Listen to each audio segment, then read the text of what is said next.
आत्ताही ती जे काय करते त्यामध्ये तिचा काहीही स्वार्थ नाहीये. मग तिच्या मनाचा तू विचार करायला नकोस का?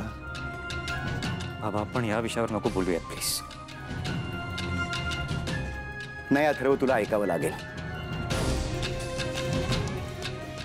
तुला सांगावं लागेल की तू मीराचं प्रेम का स्वीकारत नाहीयेस ते. बाबा मी दुसरं लग्न करायला का तयार झालो होते सगळ्यांना माहिती आहे. ते मी फक्त वेदाला आईचं प्रेम मिळावं यासाठी केलं होतं.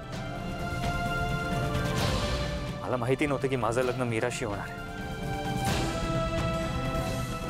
तिला प्रेमाचं वचन देण्याचा प्रश्नच येत नाही.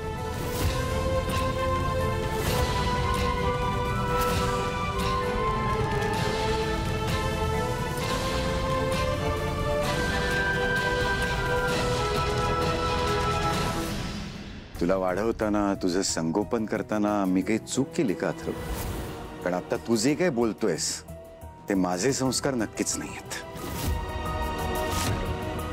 आणि तू ज्या पद्धतीने ते बोलतोयस त्याला तर फक्त आणि फक्त स्वार्थी वागणं असं म्हणतात. कारण आता तू फक्त तुझा आणि वेदाचा विचार करतोयस. मीराचं काय? अंबिका जशी काही स्वप्न घेऊन या घरात आली होती तशीच काही स्वप्न मीरानेही बघितली असतील ना, तिच्या लग्नाबद्दल, तिच्या नवऱ्याबद्दल. जी तुझ्या प्रेमात पडल्यानंतर तिने पाहिली. मग स्वतःचा स्वार्थ बाजूला ठेवून तिच्या स्वप्नांचा थोडा तरी विचार करायला नकोस तू?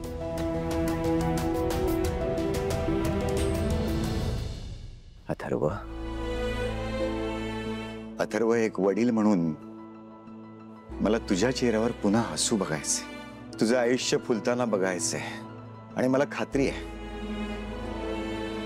हे जर का झालं तर अंबिकालाही तेवढाच आनंद होईल.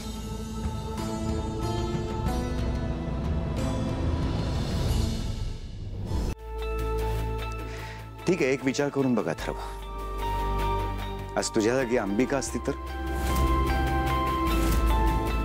तू तिच्या आयुष्यातून निघून गेला असतास आणि ती जर का तुझ्या आठवणींमध्ये अडकून पडली असती तर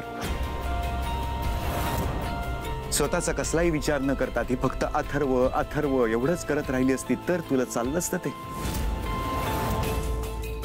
तिने आयुष्यात सुखी व्हावं, तिने आपलं उरलेलं आयुष्य आनंदाने जगायला लागावं असं तुला कधीच वाटलं नसतं?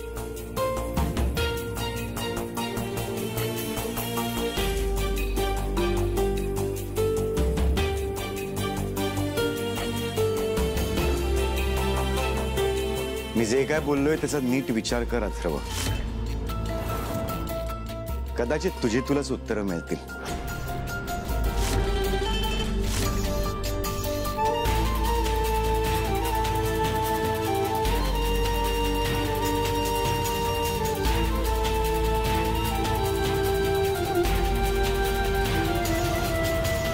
नंतर एक पोरगी आली एकदम धीट, आणि ती व्यक्ती म्हणजे अहिल्या वेसकर.